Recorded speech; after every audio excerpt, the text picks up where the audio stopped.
네, 지난주에 고린도전서 13장 총 세 부분으로 나눌 수 있는데 그 세 부분 중에 첫 번째 부분인 1절에 3절을 통해서요, 사랑 없음은 예수님의 슬픔입니다 라고 제가 말씀을 드렸습니다.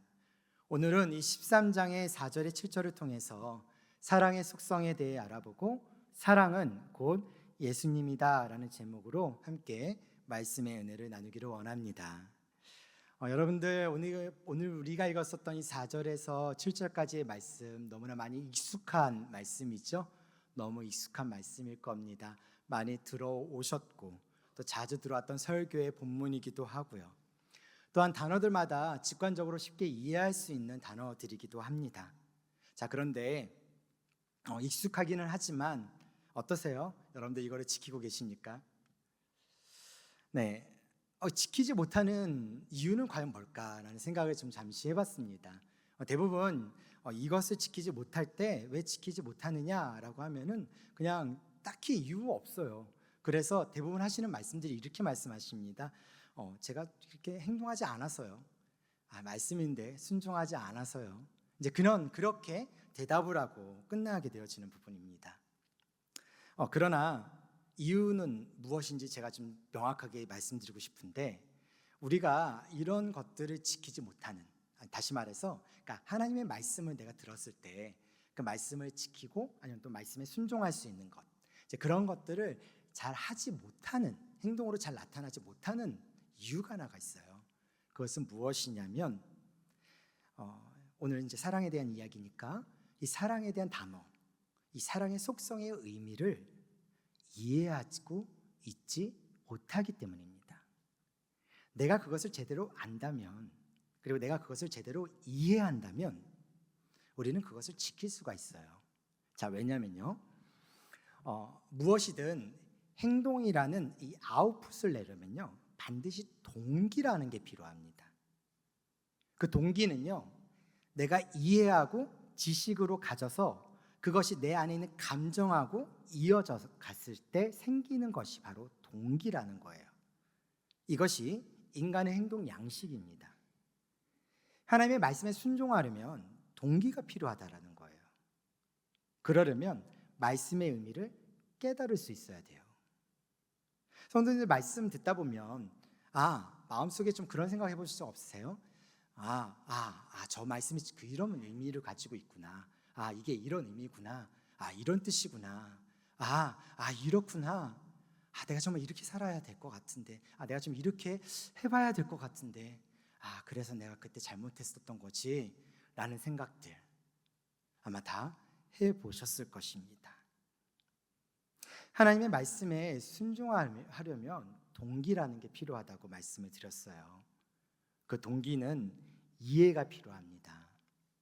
내가 그 이해를 통해서 설득이 되어져야 돼요. 저는 설교를 설득이라고 생각하거든요.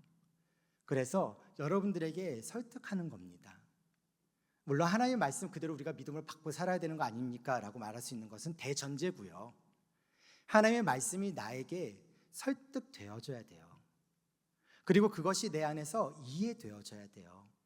그리고 그것이 내 감정 가운데서 그래, 내가 이렇게 살아왔었구나, 이렇게 살아가면 안 되겠구나, 또는 내가 이렇게 살아오고 있었는데 잘 살아오고 있었구나, 더 이렇게 살아가 봐야지, 이게 하나님이 좋아하시는 거였구나라는 것에 대해서 결단하고 결정하고 행하는 것입니다.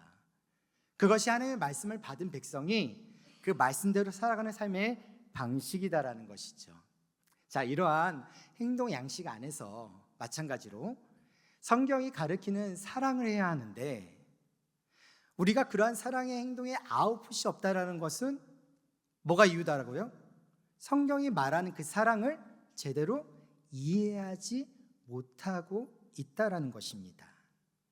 자, 그렇다고 해서 제가 지금 여러분들한테 왜 이해하지 못하냐고, 왜 바보 같냐고 이렇게 말하려고 하는 것은 아니에요. 그러니까 여러분들 기분 나빠하시는 마시고, 자, 그러면 이해하지 못하면 도대체 어떻게 해야 되느냐? 나는 못 알아먹겠다.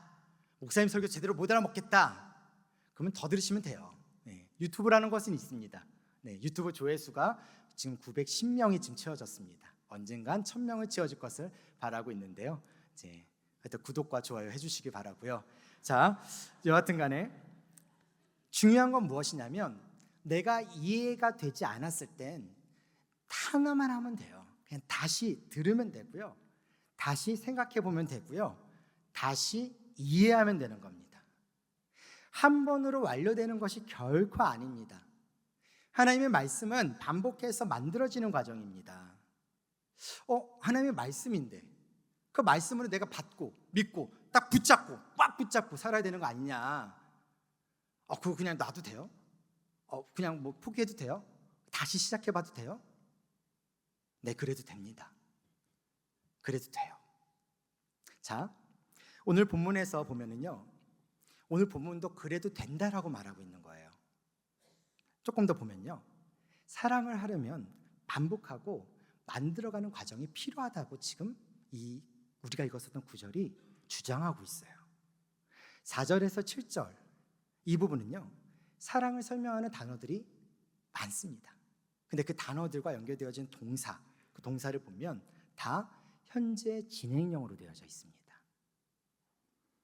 동사가 현재 진행형이라면 본문에서의 사랑의 그 단어들은 만들어져 가는 과정을 강조하고 있다는 거예요. 절대 완성된 것이 아니다라고 말하는 겁니다. 사랑은 받아들일 때까지 끊임없이 반복하고 설득하고 연겨붙고 붙잡고 때로는 어렵고 때로는 힘듦 속에서도 습관화하고 깊이 스며들고 행동과 태도로 비로소 드러나게 됩니다. 마치 우리 예수님이 여러분을 구원하셨던 그 방식처럼요. 사랑이 이러한 속성을 가질 수 있는 이유는 이 사랑이 아가페이기 때문입니다. 그런데 하나님이라는 신적 존재가 하는 사랑, 십자가의 사랑, 이런 이야기를 듣다 보면 우리가 착각하는 경우가 있어요. 무슨 말이냐면 사랑의 어떤 종결성, 완결성, 완전성을 생각합니다. 그래서 사랑은 오래 참고 사랑은 온유하다, 이러한 내용들에 대해서 마침표를 찍어버립니다. 그것이 사랑이라고 생각을 해요. 근데 중요한 건 뭐냐면 그렇게 하다 보니까 우리가 그 사랑의 속성에 부합하지 않을 때, 아니 행동으로 표현되어지거나 순종하지 않을 때 우리 마음에 갖게 되는 것은 무엇이요? 사랑이 실패했다고 생각합니다. 그리고 죄책감을 가지죠. 자, 그럼 여기서 질문 하나만 해보도록 할까요? 여러분들, 사랑과 실패는 서로 어울리는 말일까요? 우리를 죄에서 구원하셨던 하나님의 동기는 하나님의 사랑입니다. 이 사랑이 우리로 사랑하라고 말하고 있는데요.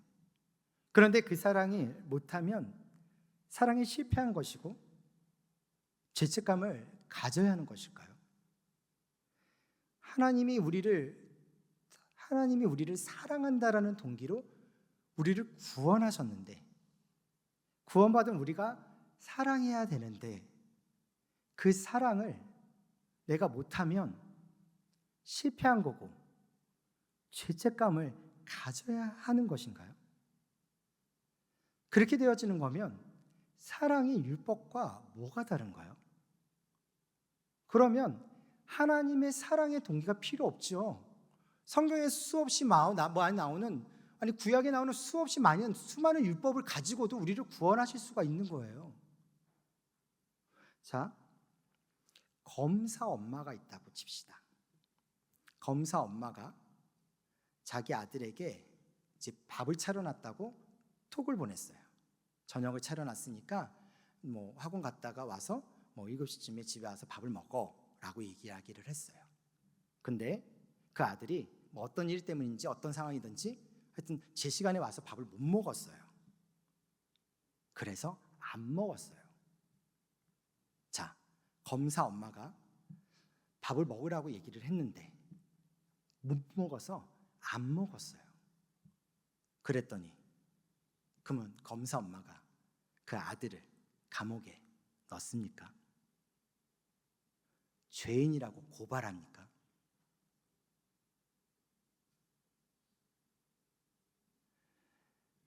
죄인인 사람을 바라봤을 때, 그 죄에 대한 항목이 있을 때, 그리고 그것이 죄라고 말할 때, 그 죄인을 감옥에 집어넣는 것이 검사 엄마의 역할이겠죠.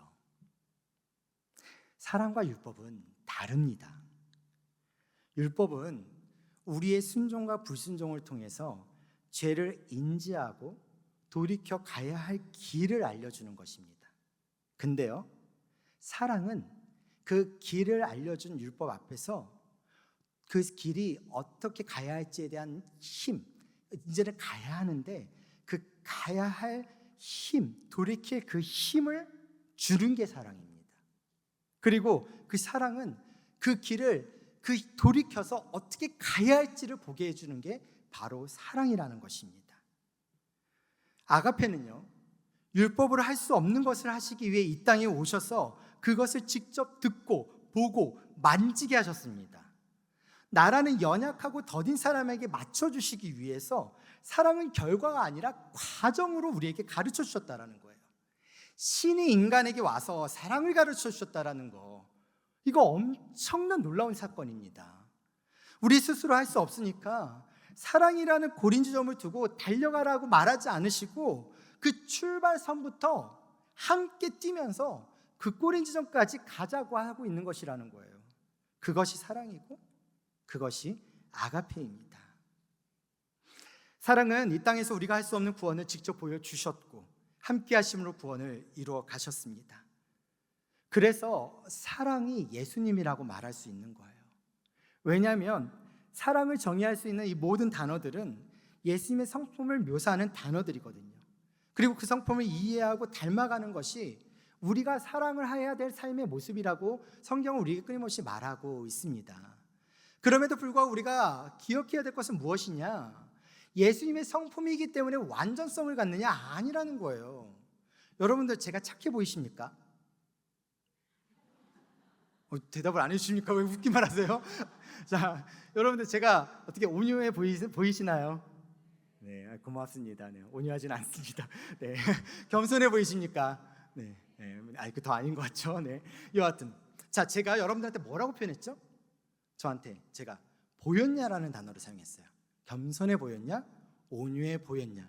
착해 보이냐라는 단어를 사용했어요. 그렇죠? 우리가 성품이라는 것은 내가 제 자신이 드러낼 수 있는 게 아니라는 거예요.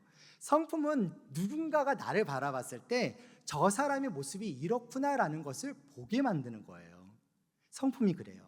자, 예수님의 성품이 이 사랑의 단어들이라면 우리가 이 예수님을 어떻게 보이는 거예요? 아, 예수님은 오래 참고 예수님은 온유하시다라는 거겠죠. 예, 예수님은 투기하거나 시기하지 않으시고 멸시하지 않으시고 무례행하지 않으시고 모든 것을 참고 믿고 바라며 견디는 분이 누구다?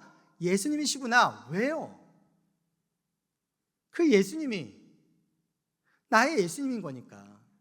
내가 그 예수님을 아니까, 그 예수님을 계속해서 경험하다 보니까 그 예수님의 모습이 이렇구나라는 걸 아는 거예요. 근데 고린도전서 13장을 펴놓고 보니까 이 단어들이 예수님하고 똑같은 거죠. 그게 예수님의 성품입니다. 무슨 말이에요? 예수님이 여러분들에게 행하신 그 사랑의 모습이 예수님의 그 성품이다라는 그 사실입니다. 사랑하는 성령가족 여러분, 여러분 안에 예수라는 사랑이 있음을 믿으시기를 바랍니다. 예수님은 당신 안에서 예수님을 드러내실 것입니다. 사랑이라는 이름으로 당신의 성품이 예수님의 성품이 되게 하실 것입니다. 그러니 사랑의 속성을 잠시라도 생각해 봤으면 좋겠습니다. 내 안에 예수의 성품이 어떻게 나를 만들어가는지 경험하는 은혜를 누리시기를 간절히 소망합니다. 자, 이제 말씀 들어가야 될 것 같은데요. 자, 오늘 본문을 네 부분으로 나눌 수 있습니다. 첫 번째, 예수님이 내 안에 사랑을 시작한 이유. 두 번째, 자막 띄워주세요. 예수님이 나를 어떻게 생각하시는지. 세 번째, 예수님이 나를 어떻게 대하시는지. 네 번째, 예수님이 나를 사랑하기 위해 가지신 태도, 방식. 이유, 생각, 행동, 방식. 자, 먼저 예수님이 내 안에 사랑을 시작한 이유에 대해서 볼 텐데요. 고린도전서 13장 4절 이렇게 쓰여 있습니다. 사랑은 오래 참고 사랑은 온유하며. 자, 왜 사랑의 시작이 오래 참음일까요? 두 가지 이유가 있는데요. 첫 번째, 먼저 사랑받는 자의 입장에서 생각해 보면요, 사랑받는 자의 입장에서 생각해 보면 우리가 하나님의 사랑을 떠올릴 때 가장 먼저 와닿는 것이 무엇일까요? 죄인인 나를 오래 참으셨던 하나님의 그 사랑입니다. 그렇죠? 그것이 하나님의 사랑이 오래 참는다는 이야기예요. 우리를 향한 하나님의 사랑을 생각해 보면 하나님의 사랑과 우리의 사랑 사이의 가장 큰 차이는요, 오래 참음이라는 것입니다. 디모데전서 1장 16절에 보면 그러나 내가 긍휼을 읽을 까닭은 예수 그리스도께서 내게 먼저 일체 오래 참으심을 보이사 후에 주를 믿어 영생 얻은 자들에게 본이 되게 하려 하심이라. 하나님은 우리를 사랑하셨기에 오래 참으셨습니다. 자, 그리고 하나님께서 우리를 사랑하셨던 이 사랑의 이유 가운데 첫 번째가 오래 참음이냐? 또 다른 경우로는 사랑을 하는 자의 입장에서 보면은요, 이건 조금 어려운 개념일 수도 있는데 이게 오래 참음의 정의거든요. 오래 참음이라는 사랑은요, 내 안에 없었던 거룩한 정서가 일어나는 것이 아니라 내 안에 부패한 욕구를 억누르기 위해 나타나는 행동이 오래 참음입니다. 그러니 어떻게 생각하신다면 상황 가운데 내가 화가 나요. 그래서 내 악한 내 안에 성강의 어떤 기질이든 뭐든 간에 성격이든 뭐든 과거의 상처이든 어떤 것들이 그것이 부딪히면서 드러나는 것을 찍어 눌러내는 게 오래 참음입니다. 그리고 그것이 사랑이라는 행위입니다. 자, 우리가 사랑하지 못한 가장 큰 요인이 무엇이냐면 우리 죄된 내면 때문에 그래요. 왜냐하면 죄된 내면에 악함이 있으니 아무리 찾아봐도 죄밖에 없으니 내가 그것을 찍어 누르기에는 너무나 힘이 버거운 거죠. 다른 어떠한 외적인 무엇인가가 있었다면 참 좋을 텐데 그게 없이 내 안에서 해결해야 되는 문제이다 보니까 너무나 어렵고 힘든 겁니다. 오래 참음이라는 사랑은 내 안에 치솟아 오르는 악한 감정을 누르는 것이거든요. 이 사랑이 어려운 이유는요, 사랑의 감정의 흐름대로 자연스럽게 흘러가는 것처럼 생각하기 때문에 그렇습니다. 사랑은요, 마음이 자연스럽게 흘러가는 거라고 착각하는 경우가 있는데 마음이 끌리는 대로 하는 건 사랑이 아니고 정욕입니다. 그건 사랑이 아닙니다. 그런데 하나님의 사랑을 느끼면 느낄수록 그 사랑에 합당하지 않는 나를 발견하게 되는 거죠. 도무지 사랑받을 만한 점을 찾기 어렵고 말씀에 순종하지 않고 깨닫지 못하는 무지함이 가득한 나를 발견하게 됩니다. 그런데도 우리는 여전히 아침을 맞이하고 있다면 하나님이 오래 참으시는 중이라는 생각을 해볼 수 있겠죠. 하나님이 여전히 죄 많은 우리를 진멸하지 않으십니다. 그분은 오히려 용납하시고 사랑하십니다. 디모데전서 1장 15절에 이렇게 바울이 고백합니다. 미쁘다 모든 사람이 받을 만한 이 말이요 그리스도 예수께서 죄인을 구원하시려고 세상에 임하셨다 하였도다. 죄인 중에서 내가 괴순이라. 이거는 지금 바울이 감격의 고백을 하고 있는 겁니다. 죄인 중에 죄인인 나를 구원하시기 위해 이 땅에 오셨다. 이 고백이 우리 서연의 가족들의 고백이 될 수 있기를 간절히 소망합니다. 우리가 예수님의 사랑에 감격해서 예수님의 이 오래 참음을 본받을 수 있었으면 좋겠다라고 생각했을 때, 그래서 그 마음을 악한 감정의 모습들을 찍어 눌러 내릴 때 비로소 우리는 하나님과 교제하기 시작하거든요. 그렇게 하나님과 교제하게 되어지는 내 안에서의 화목한 관계 속에 나타나는 평안들, 그게 어떻게 될까요? 내 안에서 표현이 되고 드러나겠죠. 좋으면 좋은 게 표현이 되듯이, 싫으면 싫은 게 얼굴로 표현이 되듯이, 그렇게 화목한 관계 속에 있는 하나님과의 관계 가운데 나타났던 그 평안함이 내 안에서 드러나게 됩니다. 그것을 온유라고 말합니다. 그것이 바로 이 13장에서 말하는 온유라는 단어의 의미입니다. 근데 대부분 우리가 성령의 은사 안에서의 온유를 이야기할 때 어떻게 이야기를 하냐면 그 온유를 어떤 야생마를 길들이는 어떠한 작용의 역할에 힘을 이야기합니다. 그래서 그 힘을 스스로가 절제하고 자제한다라는 말의 의미를 가지고 있습니다. 똑같습니다. 내 안에 있는 악한 것들이 들어올릴 때 찍어 누르는 것이 오래 참음입니다. 그리고 그 오래 참음을 통해서 드러난 사랑이 하나님과의 관계 가운데 형성되어져 갈 때, 왜? 하나님도 오래 참으심이고 우리도 오래 참음의 모습으로 닮아가니 그 하나님과의 관계 가운데 나타나는 것이 무엇이다? 바로 온유다라는 겁니다.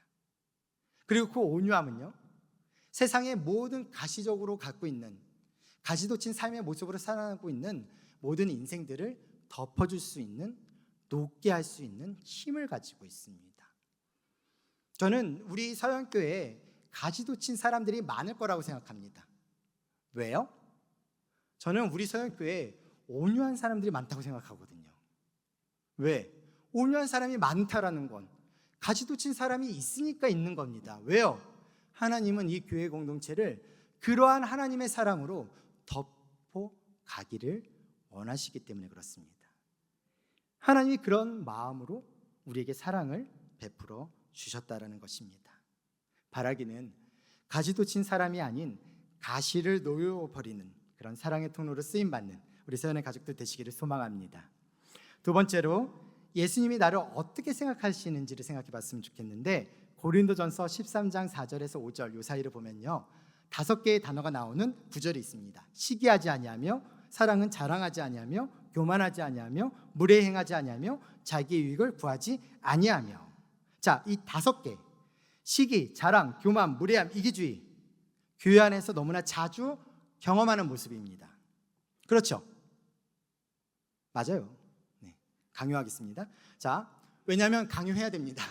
자, 왜냐하면 교회 안에서 자주 경험하는 게 아이러니할 수는 있는데요, 이 모든 것을 하나님께서 사랑으로 보여주시기 위해서 예수님이 그 교회 안에 있는 것입니다. 없으면 예수님은 그 자리에 필요가 없어요. 그런데 이 땅 가운데 그런 모습들이 있다는 것은 하나님이 여전히 그곳에서 역사하시고 일하실 것에 대한 스페이스, 그 환경과 상황들이 분명하게 있다는 거 기억하셨으면 좋겠습니다. 고린도 교회는요, 시기, 교만, 이기심들이 드러나서 분열하고 있었던 상황이었습니다. 예수님이 아닌 것들이 계속해서 고개를 들었고요, 자기 주장을 하는 고린도 교회의 모습이었어요. 그들은 다른 사람들의 성공, 복, 아니면 은사에 대해서 질투하고 분노합니다. 자신의 위치와 기회에 불만을 품고 더 많은 기회, 명예, 사람들의 안정을 위해서 경쟁하죠. 그러나 예수님은 그런 분이 아니십니다. 이것들은 우리 안에 예수님의 성품이 그렇지 않다는 것을 가르쳐주고자 하는 겁니다.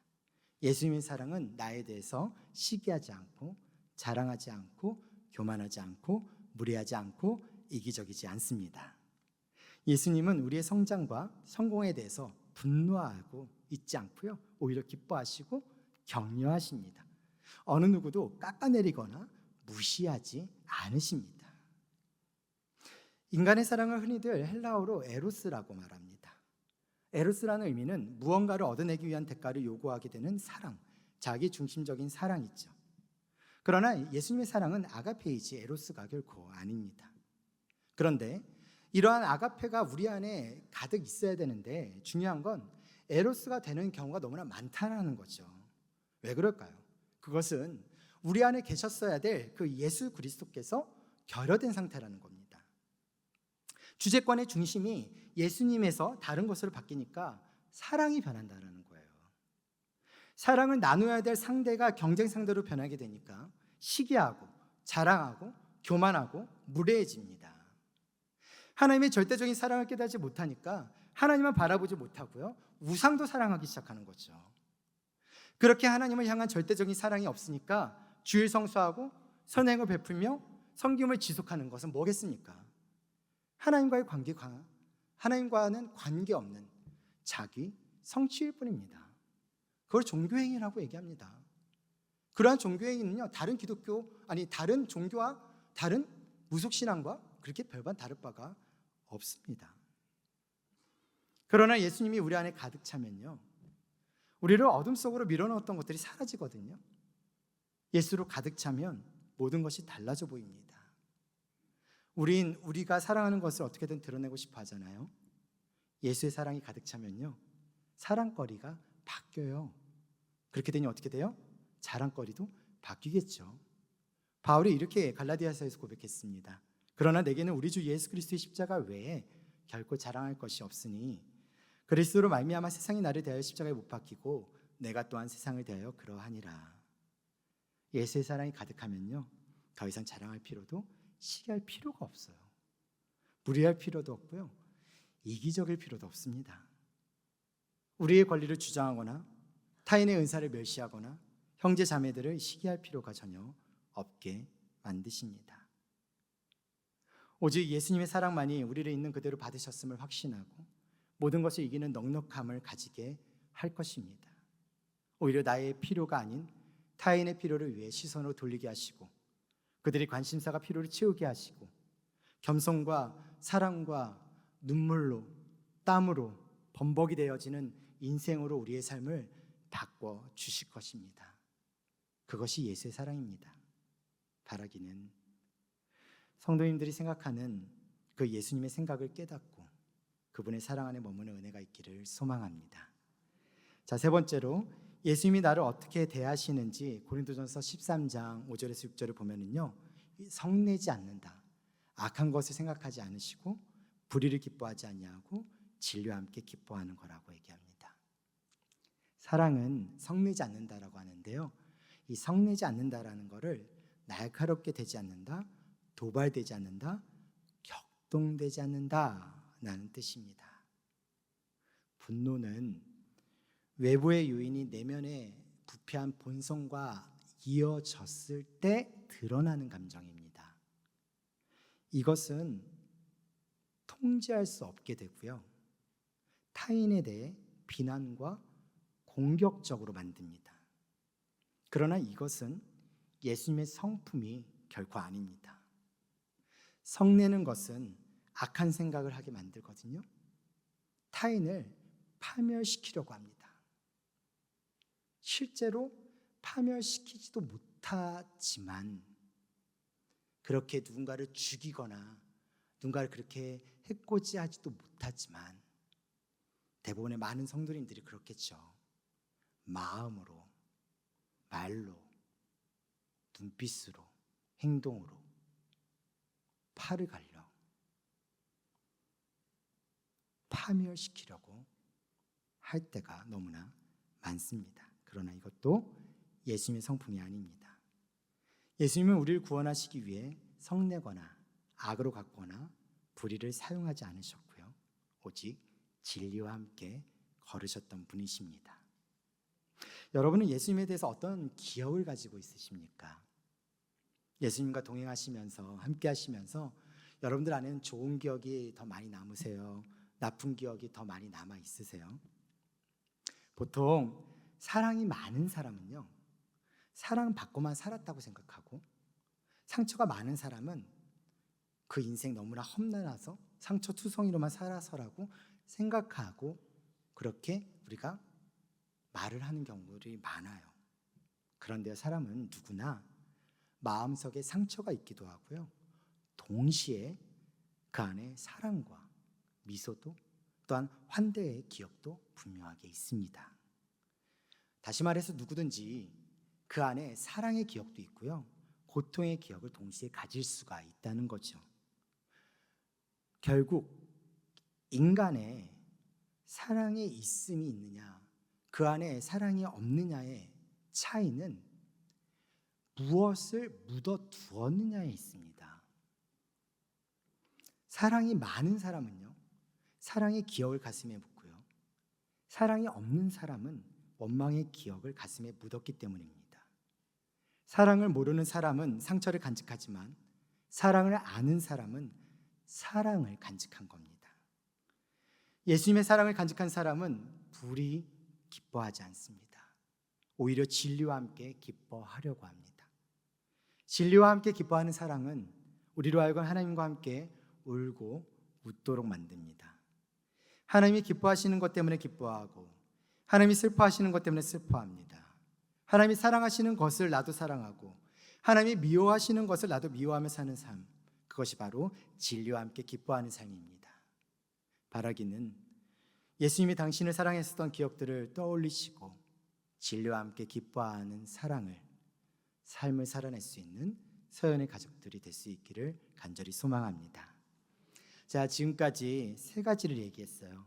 예수님이 내 안에 사랑을 시작한 이유, 예수님이 나를 어떻게 생각하시는지, 그리고 예수님이 나를 어떻게 대하시는지. 자, 이제 네 번째는 예수님이 나를 사랑하기 위해 가지신 태도, 방식입니다. 이 예수님이 나를 사랑하기 위해 가지셨던 태도를 알려면 고린도전서 13장 7절을 보면 됩니다. 모든 것을 참으며, 모든 것을 믿으며, 모든 것을 바라며, 모든 것을 견디셨다는 겁니다. 예수의 사랑이 내 안에 있기 때문에 사랑을 시작하면 모든 것이 행복할 거라고 생각하고요. 그래서 사랑을 시작하면 내가 꽃길로 사랑을 펼쳐낼 수 있을 거라고 생각을 합니다. 그래서 내가 구원의 은혜를 경험하면 모든 날들이 다 이렇게 새롭게 바뀌고 모든 것들이 나한테 다 용납이 되고 모든 것들이 다 내 손 안에서 자유해질 수 있을 거라고 생각하는데 그러지 않은 거 여러분들 다 경험하셨을 것입니다. 그렇지 않기에 사랑을 하기 위해서는요, 분명한 태도가 필요합니다. 그리고 우리는 그 태도를 예수님이 하셨던 태도 속에서 배우면 되는 거예요. 자, 우리가 읽었었던 13장 7절, 이 7절에 뭘로 하냐면 모든 것을 참으며 라고 시작합니다. 익숙하죠? 4절에서 사랑은 오래 참고라고 되어져 있었어요. 자, 그런데 이 7절에서의 참음과 4절에서의 참음은 다른 의미입니다. 4절에서의 오래 참음은 뭐라고 그랬죠? 악한 본성을 억누르는 것을 의미한다고 그랬습니다. 자, 7절의 참음은 악한 것이 스며 들어오지 못하도록 무엇인가로 단단하게 막는 것을 의미합니다. 자, 그러면 4절의 오래 참음이 먼저 해야 될 작업일까요? 7절의 참음이 먼저 해야 될 작업일까요? 7절이에요. 4절에서 6절까지의 이 내용을 7절이 감싸 안아주고 있는 격이니 이게 4절에서 7절까지의 문장 구조입니다. 자, 이 문장 구조 안에서 다시 말해서 이 7절의 참음은 악한 것이 스며들어오지 못하도록 무엇인가를 단단하게 막는 것, 다른 말로 표현하면 자제하다, 보호하다, 덮다라는 의미를 가지고 있습니다. 온전한 사랑을 이루는 데는 많은 방해가 따르기도 합니다. 사람을 사랑할 때도 하나님을 사랑할 때도 마찬가지이죠. 예수님의 그 십자가의 사랑처럼 사랑을 이루는 것에 많은 난관을 거쳐야 하는 것이 맞습니다. 어쩌면 사랑하기로 결정한 순간 사랑할 수 없는 수많은 이유들이 떠오를지도 모르겠습니다. 사랑을 지속하기 어려운 다양한 공격에 시달릴지도 모르겠습니다. 그래서 이렇게 얘기합니다. 사랑은 모든 것을 참는 거라고요. 우리 예수님이 우리를 사랑하신 방식은요, 아름다운 꽃길을 거니는 것이 결코 아니셨어요. 모래바람이 매섭게 부는 그 사막 한복판에 만들어진 그 성 안에서 그 골고다 언덕을 하나씩 하나씩 걸어가며 하셨던 사랑의 방식이 바로 예수님의 사랑의 방식입니다. 다시 말해서 십자가의 사랑은 아픔과 고난이 당연히 따라오는 것입니다. 우리 예수님의 사랑 방식은 아프도록 기쁜 것이었고요, 처절하도록 아름다웠던 것이었습니다. 그래서 사랑은 모든 상황 속에서 모든 것을 믿는 것이라는 거죠. 만약 여러분이 사랑하다가 상처받는 것은 십자가 없는 사랑을 했기 때문인 거예요. 사랑하다가 실망한 거요? 아픔이 없는 사랑을 했기 때문입니다. 사랑하다가 미워하는 것은요? 고난이 없는 사랑을 했기 때문입니다. 우리 하나님이, 우리 예수 그리스도께서 여러분들을 어떻게 사랑하셨습니까? 상처받아도 상처받지 않는 것처럼 사랑하셨습니다. 아픔이 있어도 아픔이 없는 것처럼 사랑하셨다라는 거예요. 고난이 있어도 고난이 없는 것처럼 예수님이 우리를 사랑하셨기에 우리는 그 사랑이 진짜라고 생각을 했죠. 그런데 그 사랑이 진짜라고 생각했었던 그 사랑의 이면에 고난이 있고 아픔이 있고 배신이 있었고 십자가가 바라보지 않는 수많은 사람들의 시선이 있었습니다. 우리가 그 사랑을 방식을 깨닫지 않는다면 우리는 여전히 사랑하기 어려울 겁니다. 왜? 사랑하려고 결단한 순간 악한 마귀는 사랑하지 못하도록 수많은 사랑하지 않을 이유를 우리에게 보여주고 느끼게 하고 만지게 하고 경험하게 할 것이거든요. 그렇기 때문에 사랑이 하나님의 은혜인 이유가 여기 있는 겁니다. 사랑은 인간적 자질에서 나오는 것이 결코 아닙니다. 이것은 하나님의 선물입니다. 우리가 살고 있는 환경 속에서 바라고 견딜 수 있도록 해주는 것은 하나님의 은혜의 선물인 예수님의 사랑 때문인 것입니다.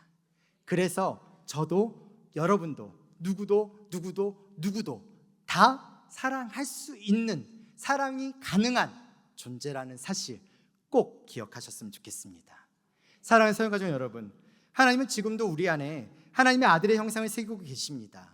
우리를 향한 예수님의 사랑 때문에 존귀한 자로 살아가는 우리는 모든 것을 바랄 수 있고요, 모든 것을 견딜 수가 있습니다. 왜냐하면 예수님의 사랑은 우리의 모든 것을 바랬고 우리의 모든 것을 견뎌왔기 때문입니다. 그렇기 때문에 우리 또한 예수님을 향한 믿음과 그리고 예수님을 향한 그 소망을 생명력 있게 유지할 수 있었고, 오직 예수의 사랑만이 우리를 양육하고 예수님의 마음을 닮아가는 사람으로 예수님께서 우리를 자라가게 하실 것입니다. 우리 예수님이 우리 서연의 영가족들 모두를 예수님의 마음을 닮아가는 공동체를 세워갈 수 있기를 믿으시기를 바랍니다.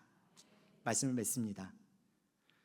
이 고린도 전후서는 복음을 들고 은혜를 체험하고 은사들을 많이 받은 이 고린도 교회에게 쓴 편지입니다.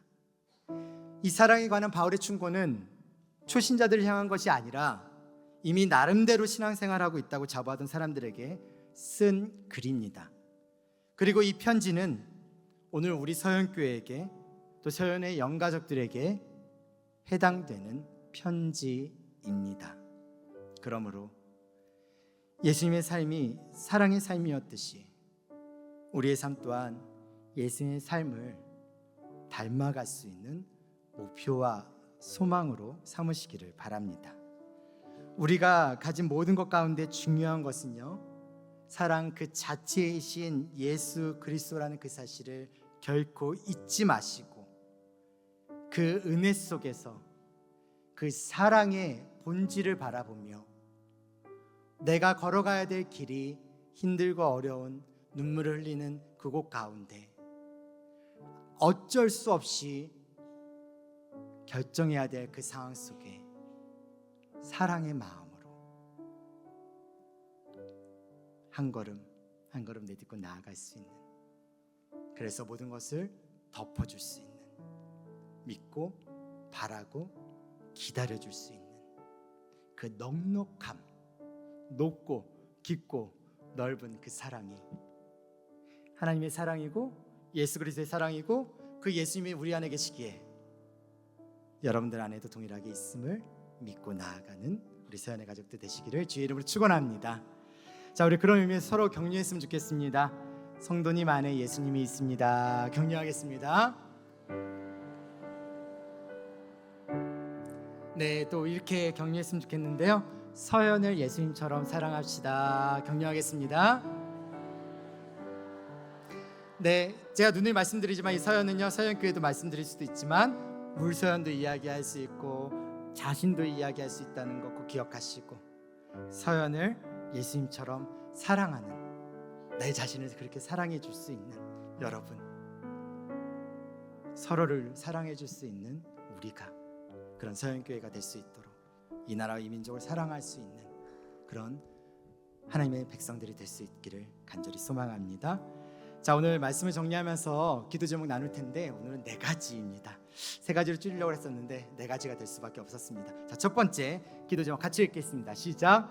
직장에서 갈등 상황이나 가족 내 불화 속에서 예수님의 사랑을 기억하며 오래 참음과 온유함으로 반응하게 하옵소서. 아멘. 두 번째, 이웃이 성공하거나 칭찬받을 때 시기하거나 비교하는 마음을 내려놓고 진심 어린 축하와 겸손으로 존대하게 하옵소서. 세 번째, 직장이나 가정에서 유혹과 불리한 상황에 직면했을 때 진리를 붙들며 기쁨과 확신으로 바른 선택을 하게 하옵소서.